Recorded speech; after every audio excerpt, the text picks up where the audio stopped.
The representatives of the Galactic Council couldn't hide their amusement as Earth's delegation presented their new spacecraft. They exchanged knowing glances while Dr. Hannah Kim explained the principles behind their dimensional shifter technology. Several of the alien diplomats whispered behind translucent appendages, their body language clearly suggesting they found the whole affair quaint and primitive. Dr. Kim stood tall despite their condescension. She was 42 years old, with streaks of silver in her black hair that she refused to color, each one earned through countless nights perfecting the technology that now allowed humans to travel between stars. The hologram behind her displayed the sleek, arrowhead-shaped vessel that had brought them to Nexus Station, the diplomatic hub of the Galactic Council. As you can see, she continued, our dimensional shifter creates localized folds in space-time, allowing for faster-than-light travel without the massive energy requirements of traditional warp drives. Ambassador Talik, representing the insectoid Vraxians, tilted his iridescent head. His four eyes blinked in sequence, and his mandibles clicked in what his species considered a polite chuckle. We appreciate Earth's enthusiasm, he said. Such innovation from a species that has barely left its solar system. The translator rendered his words perfectly, but missed the patronizing tone. Dr. Kim didn't need the translation. She had studied Vraxian communication patterns extensively. She knew mockery when she heard it, regardless of the species. Dr. Tadwan, standing to the side of the Earth delegation, noticed her knuckles whitening as she gripped the podium. He had worked with Hannah for 15 years and could read her subtle signs of anger. He casually moved closer, a silent show of support. An enormous gelatinous being floated forward in its gravity bubble. High Counselor Vexra, the unofficial leader of the council, rippled with blue and green bioluminescence, a sign of mild interest according to the briefing materials. Your vessel's design is interesting, Vexra said, tendrils waving as it spoke, though we note its limited defensive capabilities and modest speed compared to even our civilian ships. Dr. Kim nodded respectfully. We are still learning. Indeed, continued Vexra. Our records show your people discovered nuclear fission less than 2 centuries ago. Your progress is admirable, if somewhat disorganized. The gathered representatives chittered, hooted, or flashed colors in their various forms of amusement. The human delegation maintained professional smiles. Earth is granted probationary membership, announced High Counselor Vexra, tendrils now pulsing with formal yellow patterns. We welcome our new friends to Galactic Society. The assembled diplomats politely acknowledged the declaration, though most seemed to have already lost interest in the newcomers. Several representatives immediately turned to discuss more pressing matters, effectively dismissing the humans. Ambassador Lee, the official head of Earth's delegation, stepped forward to accept the Council's decision with practiced grace. We are honored to join the galactic community and look forward to learning from our new friends. As the formal reception began, Dr. Kim found herself cornered by a group of alien scientists. They asked rudimentary questions about Earth's understanding of physics, as if speaking to a child. Do your people understand quantum entanglement yet? Asked a spindly being with 6 arms, each holding a different scientific instrument. Yes, Dr. Kim answered simply, for about a century now. Fascinating, and you've managed to apply it to communication. Among other things.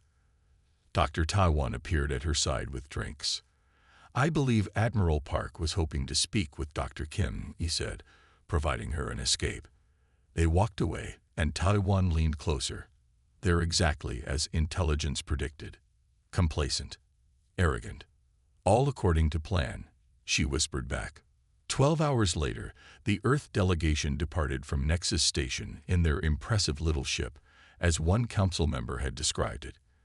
The aliens waved farewell to their new primitive friends, already forgetting the insignificant newcomers from the backwater planet.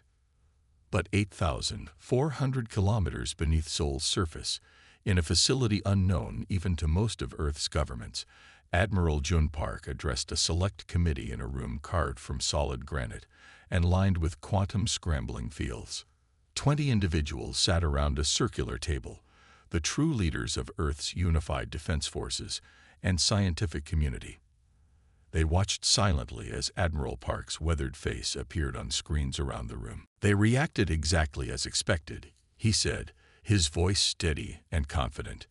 The Admiral was approaching 70 but moved with the vigor of someone decades younger, the result of life extension therapies still hidden from public knowledge. With a wave of his hand, he brought up a holographic display of their actual flagship. The image showed a massive vessel unlike anything presented to the Council, sleek black curves intersecting in ways that seemed to defy conventional geometry, with sections that appeared to fade in and out of visibility. "This is the real DS-7, Park said. "What we showed them was Generation 1. We're currently on Generation 7. The committee members studied the image with knowing expressions. They had all sacrificed much to reach this point. Decades of secrecy, of working in shadows, of preparing humanity for a universe that might not welcome them. The Council sees us as children," continued Park. "That's good. Their arrogance makes our job easier." Dr. Min, the head of xenobiology, leaned forward. "How long until they realize the truth? If we maintain protocol, they won't discover our actual capabilities until we choose to reveal them," answered Park. "The quantum shielding around Earth masks our true industrial and technological footprint. As far as their sensors can detect, we're exactly what we appear to be, a young species taking its first tentative steps into the galaxy." Minister Yuna, representing Earth's unified government, studied the data scrolling beside the ship's image. "And the timeline remains unchanged." Park nodded. "Phase 1 complete. Establish contact and secure provisional membership. Phase 2 begins now. Gather intelligence while appearing harmless. In 6 months, we'll manufacture the incident that requires us to reveal a fraction of our true capabilities." The committee members exchanged solemn glances. For over 50 years, since the first crashed alien ship had been recovered from the Pacific Ocean, humanity had prepared in secret. While publicly advancing at a normal pace, Earth's hidden facilities had reverse-engineered technology centuries beyond what they showed the galaxy. "Remember," Admiral Park said as the meeting concluded, "we don't seek domination, but we've seen how the Council treats primitive species. We will not allow Earth to become another exploited world." The image of the DS-7 rotated slowly above the table, a reminder of humanity's best-kept secret and their insurance against a cosmos that might not be as friendly as it appeared. 3 months after Earth joined the Galactic Council, tension grew between two powerful alien civilizations.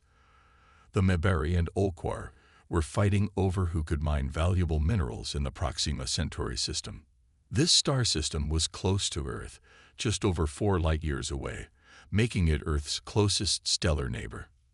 The Mebari were tall, blue-skinned beings with 4 arms and eyes that could see heat patterns. They had controlled most of the mining operations in that sector for centuries. The Olquar, with their rocky skin and powerful bodies that could withstand extreme pressure, had recently discovered a new technique that made mining more efficient. They wanted their share of the system's resources. Both sides refused to back down. Their massive warships gathered near the system's asteroid belt, weapons ready. The Galactic Council feared a war that could spread to nearby systems. Earth saw an opportunity. Admiral Park gathered his strategic team in the underground Sul facility. "This is perfect," he said, pointing to the star map. "It's time for Phase 2. Dr. Hannah Kim frowned. "It's happening faster than we expected. Are we ready?" "We don't choose the timing of opportunity," Admiral Park replied. "But yes, the DS-7 is prepared." Earth's official representatives contacted the Galactic Council. They humbly suggested they could help with peace talks between the two powerful species. Earth was close to the disputed system and had no mining interests there, making them a neutral party. The Council's initial response was dismissal. However, with few other options and wanting to test the newcomers, they eventually agreed. "Let the humans try," said High Counselor Vexra. "At worst, they'll learn a valuable lesson about galactic politics." The Olcor Sovereign Trek, a massive being with volcanic patterns glowing across his stone-like skin, didn't hide his amusement when Earth's diplomatic vessel arrived. "How quaint," he remarked to his advisors. "The children want to help." The Earth vessel was the same one they had presented to the Council, sleek but clearly limited by what the aliens considered primitive technology. Captain Sujin commanded the ship with quiet confidence.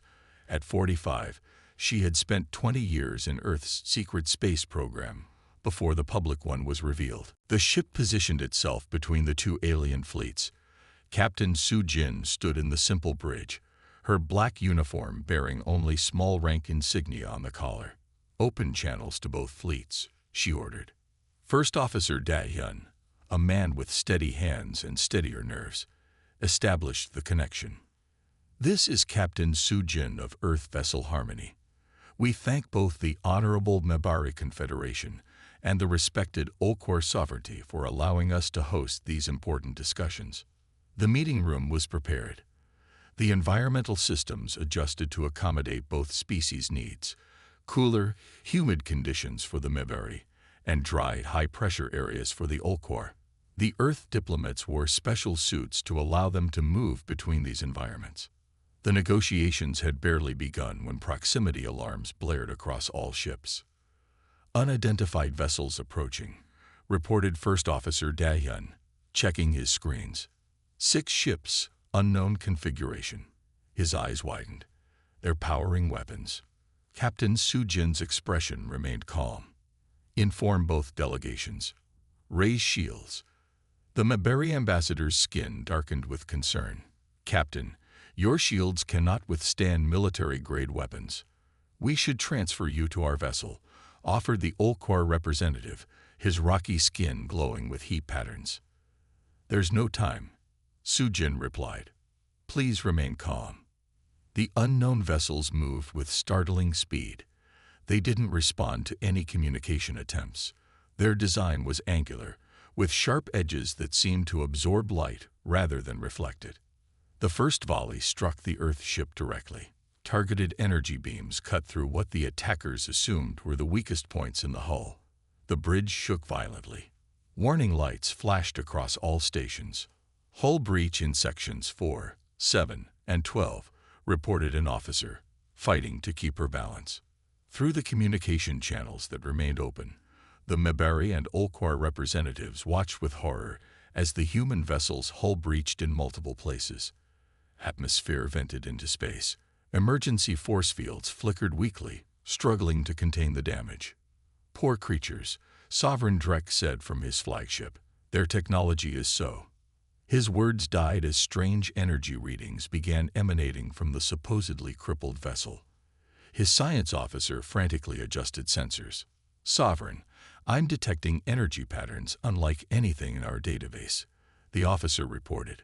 On the bridge of the damaged Earth ship, Captain Sujin nodded to First Officer Da-hyun. "It seems our uninvited guests have made their choice. Activate phase shift." Da-hyun pressed his palm against a hidden scanner. Authorization confirmed. Phase shift initiating. For a moment, nothing seemed to happen. Then, the damaged sections of the hull began to change. The torn metal didn't repair itself. Instead, it seemed to become less solid. The edges of the breaches blurred, as if the very material of the ship was becoming uncertain about its own existence. The attacking vessels fired again, targeting the bridge directly. The energy beams passed through the ship as if it were made of fog. No new damage appeared. Captain Sujin opened channels to all ships in the area. "This is your only warning. Stand down immediately." The attackers responded by moving closer, weapons charging for a more powerful assault. They fired again, with the same result. Their weapons passed harmlessly through the Earth vessel. "Target their weapon systems only," Sujin ordered. "Minimum force." From what appeared to be an ordinary section of the Earth ship's hull, a series of pulses emerged. They weren't visible as conventional weapons fire. Rather, they looked like ripples in the fabric of space itself. Where these ripples touched the attacking ships, systems simply stopped functioning. Weapons went offline. Engines died. Life support remained untouched. The Mabari and Olquar representatives stared in disbelief. Sovereign Drek's rocky face glowed with shock patterns. "What are we seeing?"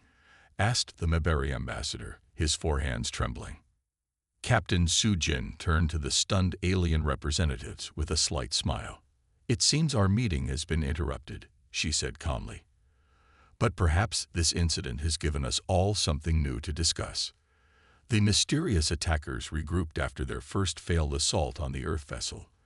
Their sleek, predatory ships moved in a tight formation, weapons charging for another strike. The commanders of these vessels had never encountered weapons that simply passed through their targets. They were confused but determined. Initiating dimensional shift, Captain Sujin announced calmly as her apparently destroyed ship began to shimmer.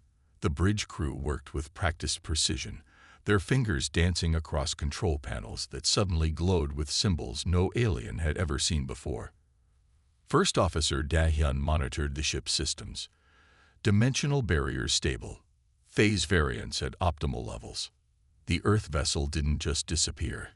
It seemed to exist and not exist simultaneously. To the watching alien fleets, the human ship appeared to blur at the edges. It became transparent in places, solid in others, as if parts of it were fading in and out of reality itself. "What trickery is this?" demanded the leader of the attacking vessels. "Broadcasting on all frequencies. No species has cloaking technology that advanced." "It's not cloaking," replied Captain Sujin, her voice steady. "Though I understand your confusion." The attacking vessels fired again. Their energy weapons, powerful enough to cut through the strongest known shields in the galaxy, passed harmlessly through what appeared to be merely a shadow of the ship. Where the beams should have connected with Earth's vessel, they simply continued into empty space. On the bridge of the Mabari flagship, the ambassador stared at his sensor readings in disbelief. His blue skin paled to a light azure.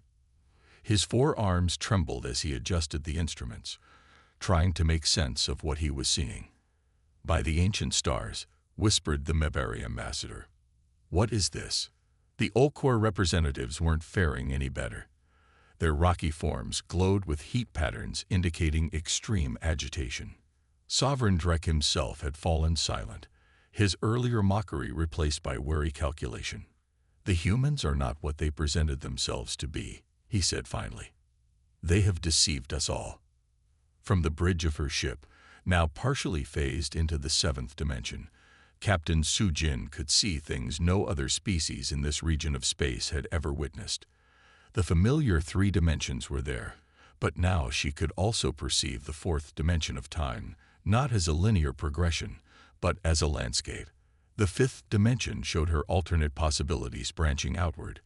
The sixth revealed the underlying patterns connecting all things.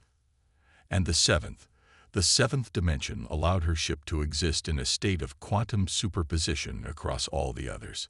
"Open a channel to all vessels," she ordered. Sujin's image appeared on the screens of every ship in the system. What the aliens saw disturbed them deeply. The human captain seemed to flicker slightly, as if she wasn't fully present. Occasionally, her movements would leave trails, showing where she had been and where she might be, all at once. "Our vessel exists across multiple dimensional planes simultaneously," Captain Sujin explained, her voice echoing strangely as if coming from multiple places at once. "Your three-dimensional weapons cannot harm what isn't fully in your dimension." The Mabari science officer frantically analyzed the readings. "Ambassador, they're somehow existing in a state of quantum uncertainty at a macro level. It should be impossible for an object that large." "Can our weapons affect them?" asked the ambassador. "No more than you could shoot a dream," replied the science officer. The attacking ships tried to retreat, engines flaring as they attempted to create distance. But the Earth vessel, or rather, the strange shadow of it that remained visible, moved with impossible speed. It seemed to be in multiple places at once, surrounding the hostile fleet. With surgical precision, the Earth ship disabled the attacking vessels without a single casualty. Pulses of energy that seemed to originate from nowhere and everywhere touched each ship in turn. Systems failed, weapons went offline, engines stopped, but life support remained untouched. "We're being boarded," reported the commander of the leave attack ship. Figures had appeared inside their vessel. Human soldiers wearing strange armor that glowed with the same shifting patterns as their ship. They moved through walls as if they were mist, disarming the crew with non-lethal weapons that induced instant unconsciousness. Within 20 minutes, all 6 attacking ships had been completely neutralized. Their crews were unconscious but unharmed. Their weapons and engines were disabled, but their life support systems functioned perfectly. The Earth vessel gradually returned to what appeared to be normal space. The shimmering effect subsided, and the hull solidified once more. Even the damage from the initial attack seemed to repair itself, as if the ship was remembering its undamaged state and simply returning to it. Aboard the Mibari flagship, sensor operators reported something even more astonishing. "Ambassador, scans indicate the Earth vessel was never damaged in the first place," said the confused officer. "The hull breaches we witnessed, they weren't real." "Explain," demanded the ambassador. "It's as if they projected the appearance of damage to draw in the attackers." The officer replied, "Our sensors recorded the damage, but analyzing the data now, there are subtle inconsistencies. The physics don't add up." On the bridge of the now normal-appearing Earth ship, Captain Sujin contacted the Mibari and Olcor representatives. "The threat has been neutralized," she informed them. "We have detained the crews for questioning. Initial findings suggest they belong to a mercenary group known as the Void Talons. We believe they were hired to disrupt these peace talks." "By whom?" asked Sovereign Drek, his voice notably lacking its earlier condescension. "That remains to be determined," Sujin replied diplomatically. "Perhaps this would be a good topic for our negotiations. It seems you may have common enemies." Hours later, after the stunned Mibari and Olcor delegations had agreed to preliminary terms for sharing the Proxima Centauri resources, Captain Sujin met privately with Dr. Hannah Kim, who had arrived on a relief vessel from Earth. They stood in Sujin's private quarters, looking at the stars through a viewport. The disabled mercenary ships were visible in the distance, now surrounded by Mibari and Olcor security vessels. "We could have destroyed them," Sujin told Dr. Kim. "But that's not who we are." Dr. Kim nodded. "Admiral Park will be pleased with the outcome.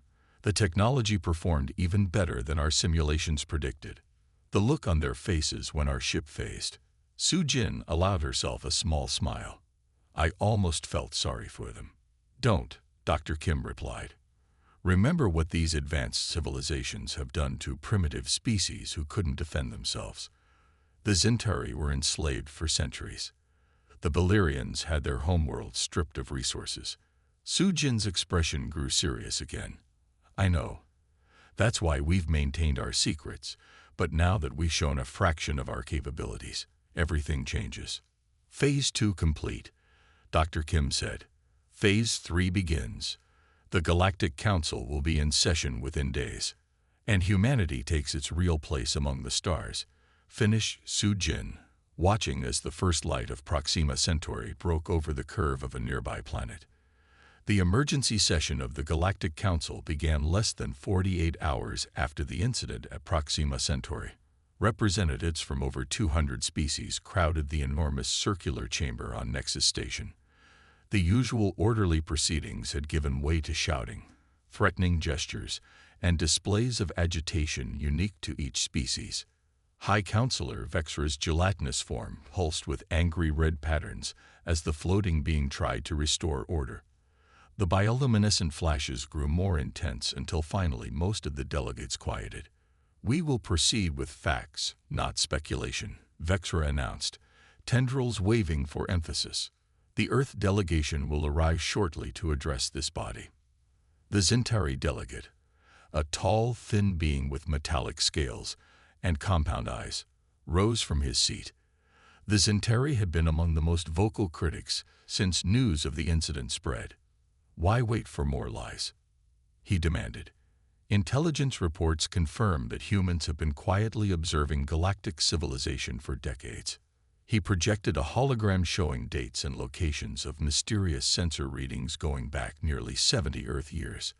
The display highlighted unexplained phenomena that matched the energy signature of the dimensional technology demonstrated at Proxima Centauri. "They've been watching us all along," shouted the Centauri delegate, his scales rattling in agitation. While pretending to be primitive newcomers, the chamber erupted again. The Ulcor sovereign Drek, who had witnessed the incident firsthand, stood stoically as his delegation was bombarded with questions. The rocky patterns on his skin glowed with unusual colors that reflected his confusion and concern. "What I saw defies explanation," he admitted. Their vessel appeared to exist in multiple states simultaneously. Weapons passed through it as if firing at shadows. Ambassador Talak of the Vraxians clicked his mandibles nervously. "Our scientists have analyzed the sensor data. The humans are manipulating dimensional physics in ways we thought theoretically impossible." The massive doors at the far end of the chamber slid open. The Earth delegation entered, smaller in number than before. Admiral Jun Park led them, flanked by Dr. Hannah Kim and a new figure, a slender man with wire-framed glasses and a calm demeanor.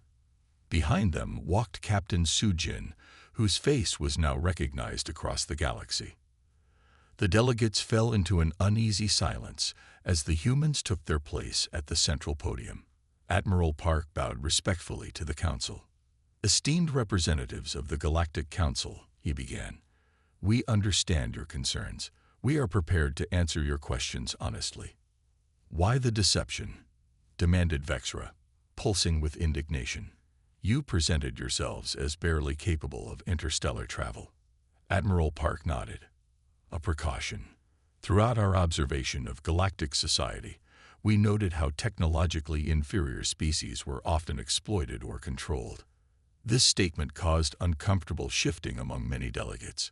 Several species avoided looking at others, reminders of past subjugations and colonizations. "How long have you possessed this technology?" asked a representative from the Mabari Confederation. "We discovered the theoretical framework 57 years ago," Admiral Park answered, "when an exploration vessel from the Jex Empire crashed in our ocean." Gasps filled the chamber. The Jex representative, a crystalline being who communicated through light patterns, flashed with anger. "That ship was reported lost in an anomaly. You salvaged our technology." "We studied it," corrected Admiral Park, "but the dimensional theories were our own development. The man responsible stands before you now." He gestured to the slender man beside him. "Dr. Jinho, Earth's chief dimensional physicist." Dr. Jinho stepped forward, adjusting his glasses. His calm voice contrasted with the tension in the room.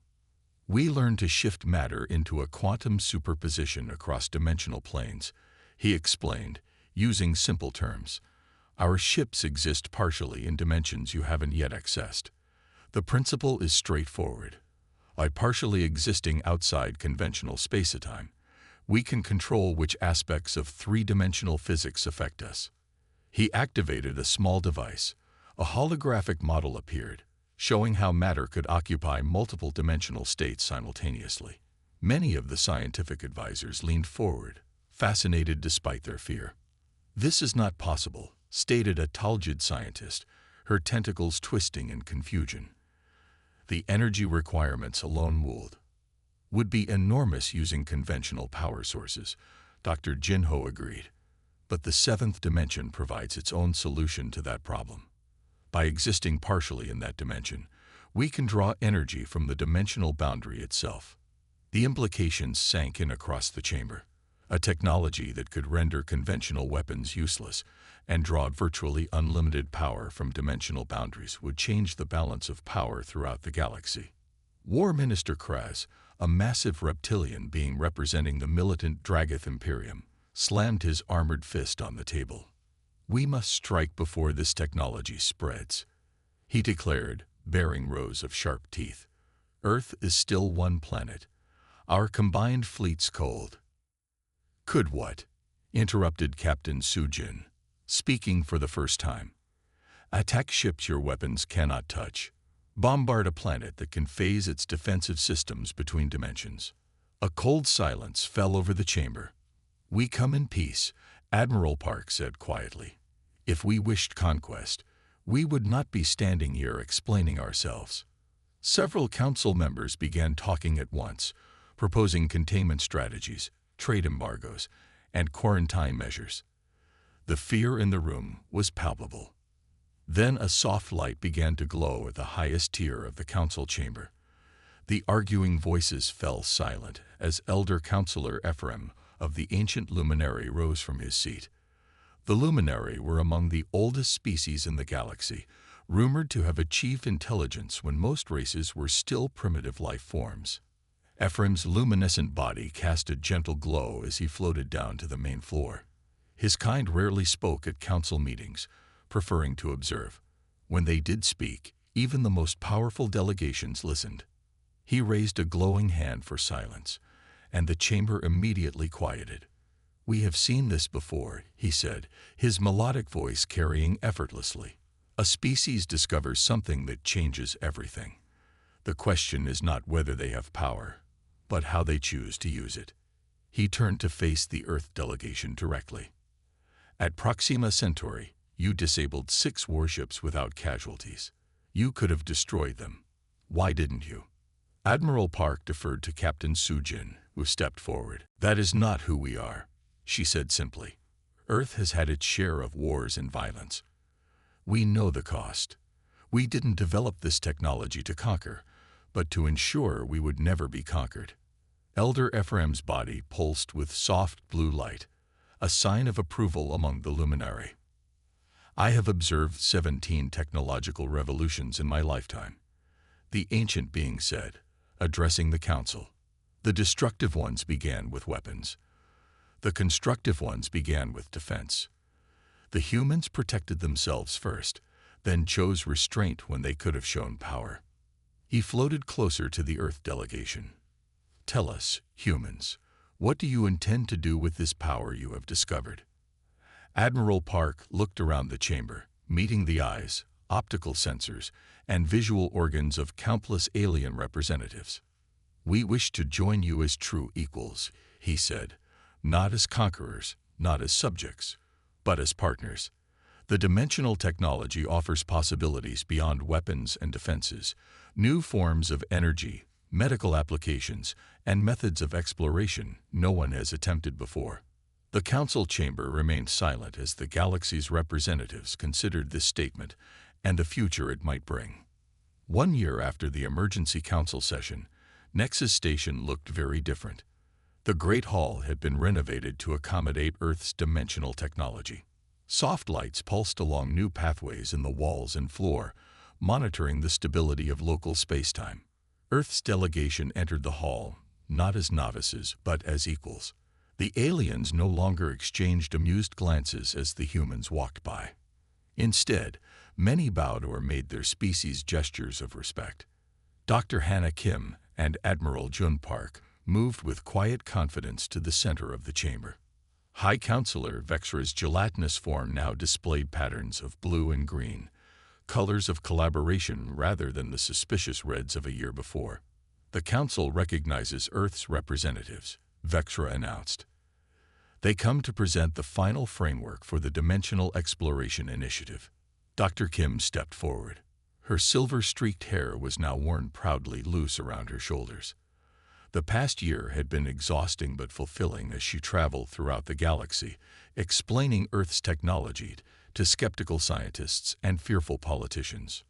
"We seek partnership, not dominance," Dr. Kim explained, her voice carrying clearly through the vast chamber.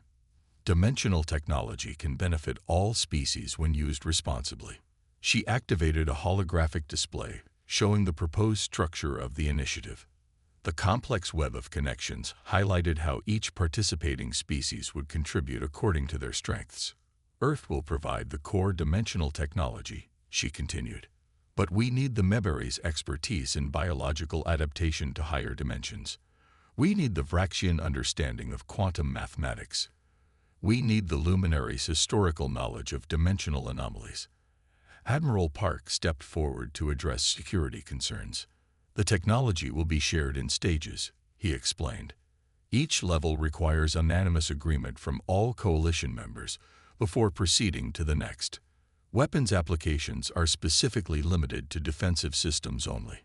The proposal outlined a shared research initiative with appropriate safeguards. Many species, particularly the younger ones, eagerly joined what became known as the Dimensional Exploration Coalition. Some of the older, more conservative empires remained cautious, but even they sent observers. War Minister Kraz, who had called for Earth's destruction a year earlier, grudgingly voiced his support. The Dragath Imperium will participate, he announced. Better to have a hand in shaping this future than to be left behind. After 3 days of final negotiations and ceremonies, the coalition was officially formed. 57 species committed to the peaceful exploration of higher dimensions. Far from Nexus Station, in Earth's orbital shipyard, the final preparations were underway for the coalition's first joint mission. The DS-8 Horizon represented the pinnacle of human dimensional technology. Unlike earlier vessels that could partly phase into the seventh dimension, this ship was designed to fully enter it and potentially access the theoretical eighth dimension. Captain Su-Jin walked through the ship's corridors, nodding to crew members as she passed. What made this vessel truly special wasn't just its technology, but its crew, a mixture of humans and 6 other species. The Vraxian navigation officer clicked his mandibles in greeting. A luminary energy specialist floated near the engine room, her glow illuminating the corridor. 2 Mibari scientists discussed final calculations, their forearms gesturing animatedly. An Ulcor security officer stood at attention, his rocky skin gleaming under the lights. Su-Jin entered the bridge, taking a moment to appreciate how far they had come. Just over a year ago, these species had considered humans primitive newcomers barely worth noticing. Captain on the bridge, announced First Officer Da-hyun, who had remained by her side through everything. Status report, Su-Jin requested, settling into the command chair. All systems optimal, replied the Vraxian navigator. Dimensional field stable. Life support configured for all 7 species, added the human operations officer. Su-Jin activated the ship-wide communication system. This is the captain speaking. In 1 hour, we will attempt humanity's most ambitious journey yet, and the first multi-species exploration of the higher dimensions. She looked around at the faces of her crew, human and alien alike, all united by a shared sense of purpose and wonder.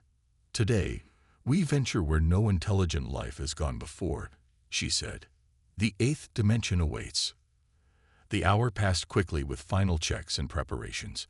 Admiral Park and Dr. Kim sent a brief message from Earth, wishing them success. High Counselor Vexra and Elder Ephraim transmitted their blessings from Nexus Station. As the moment approached, Su-Jin felt a profound sense of change. She thought about how quickly things had shifted, from being patronized to leading the galaxy's most advanced expedition in less than 2 years. All stations report ready, said Da-hyun. Su-Jin nodded. Begin the sequence. The ship's revolutionary engines powered up, creating a gentle hum that resonated through the hull. The dimensional field generators created a protective bubble around the vessel. Dimensional shift initiating, announced Officer Da-hyun, his fingers dancing across the control panel. The viewports showed normal space at first, stars shining against the black void. Then gradually, everything began to change. The stars stretched, twisted, and folded in on themselves. Colors appeared that none of them had names for. Patterns formed that seemed impossible to comprehend yet strangely familiar, as if they had always existed just beyond perception. The luminary energy specialist glowed with excitement.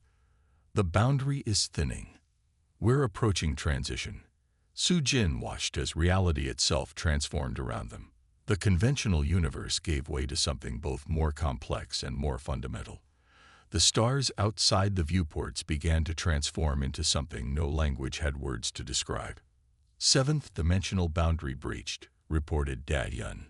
Moving beyond known parameters, the ship passed fully into the seventh dimension, the first vessel to ever do so. What they saw there defied description, a realm where time, space, and possibility existed as tangible landscapes that could be navigated and explored. And on the very edge of their sensors, something else waited, hints of an eighth-dimensional plane, with laws and structures beyond even this incredible realm. Su Jin smiled as the ship moved forward into the unknown, carrying representatives of 7 species who had once been strangers and rivals, now united as explorers of the greatest frontier of all. "Begin recording," she ordered. "Let's make history together." The end.